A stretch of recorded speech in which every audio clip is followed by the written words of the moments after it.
Good morning, my friends. I want to review a book here. This here is a module from Forgotten Realms. Now, you've seen one module, you've seen 100. You know that they're pretty much pre-generated games, adventures. Some of them have connections to each other. Others are just standalones. They're created by the game companies for a quick reference. Grab it and play.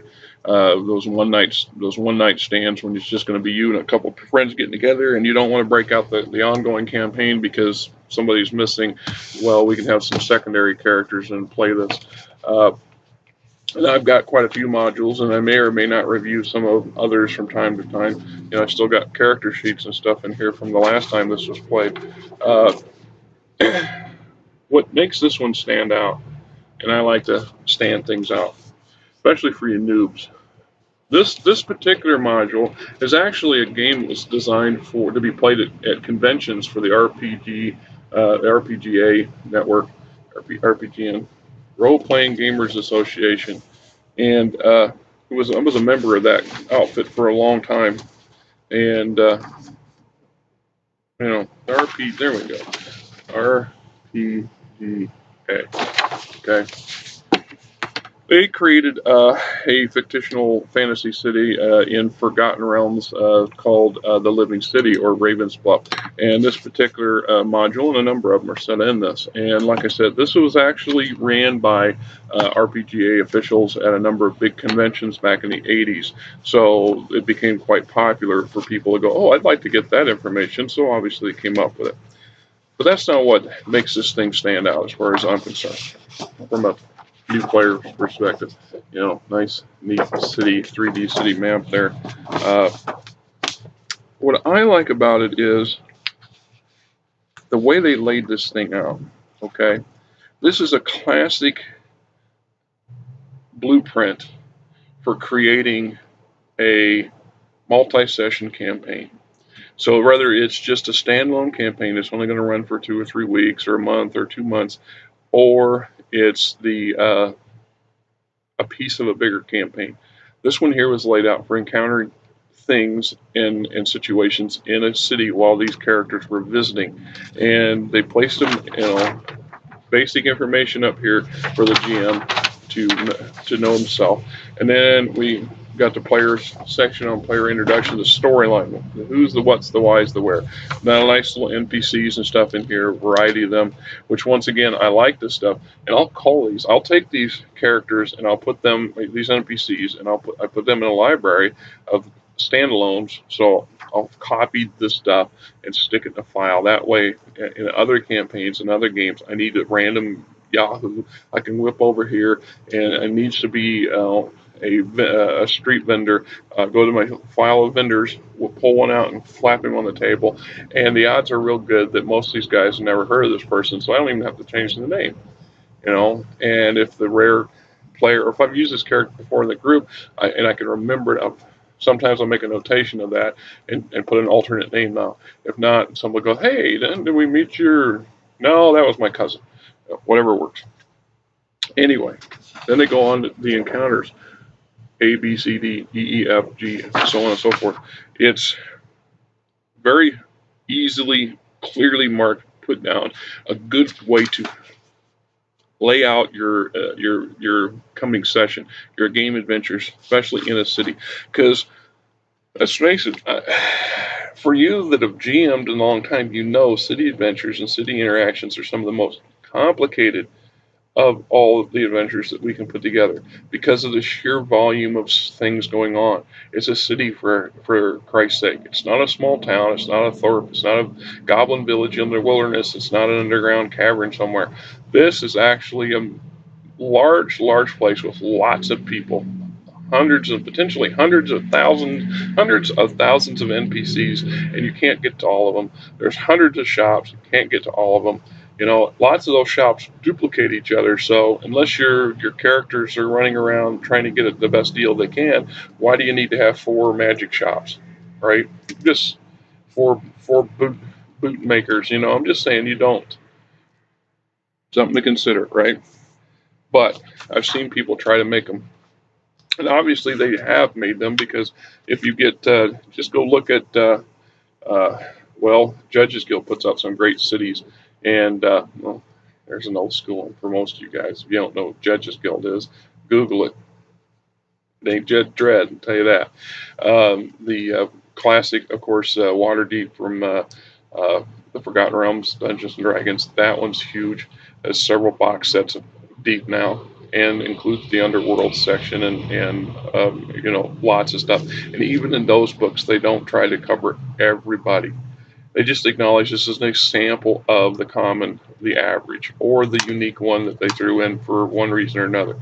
And those books expand because, unlike a lot of the other gaming systems, Forgotten Realms has a slew of novels set in that world, hundreds and hundreds and hundreds of which I've got a lot of them.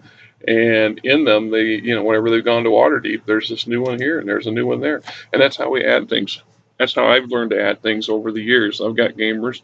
I'll build a city, and I'll use place names, but I tried hard to remind myself not to get too unique in this aspect for this place, because when another campaign and a different group of players or same players down the road need another city to go to, I don't want to go through all the time and trouble and effort to build a second one or a third one that's definitely different, unique from the first.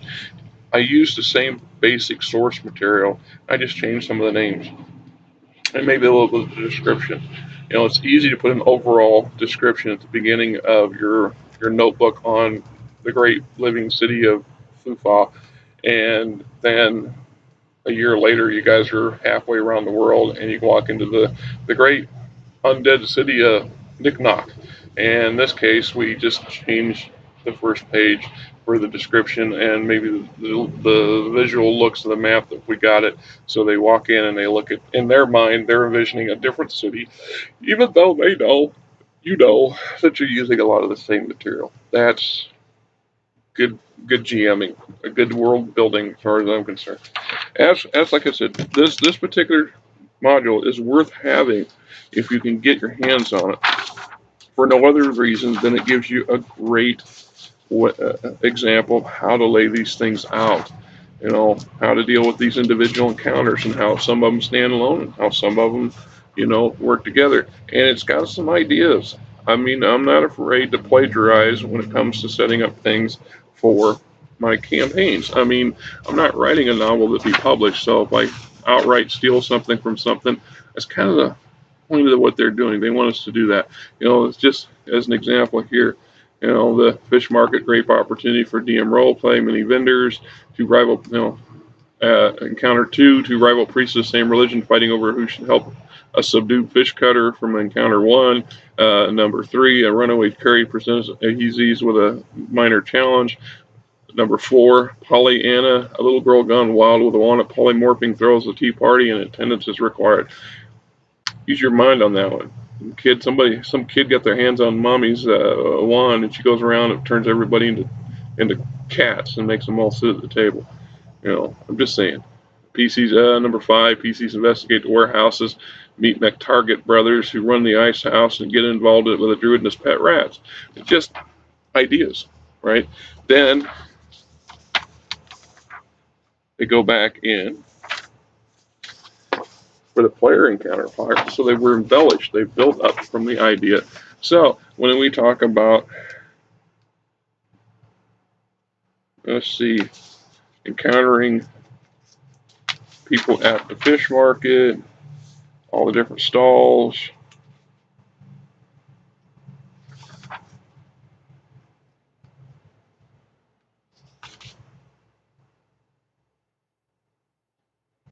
There's runaway coach. Okay. Pollyanna and the Gardens of Opulent Splendor. Goes on about, gives the girl future wizard her stats. Lady Scarlet will gasp and run in the direction of her home. Anna will ignore her but will focus attention on the PCs. Hopefully they will comply with her request. They show any hesitation, rolled 1d6 and turned the PC showing the most resistance according to the following table into a pig, a puppy, a chicken, a hedgehog, a goat, or number 6, the GM's toys.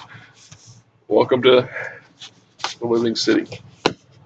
Like I said, there's modules and there's modules, and a lot of modules will give you some new stuff, some interesting things, something new that hasn't been introduced before, something new to play with, and that's all fine. But very few of them actually give you the great blueprint for building a city, and this is one of them. And for no other reason than the gameplay in it. This is a good module if you can get your hands on it. Once again, this stuff's old. It's ironic how I say that because I know I'm old. I get it, and yet I look at it, and it's almost as new as the day it was when it came out of the cellophane. The only way it could have been newer is if I hadn't handled it a few dozen times, and it was still wrapped in its plastic. Let's see, I don't, yeah, trademark 1991. What was we doing in 1991? I'm not going into detail on that because you just don't want to know about it.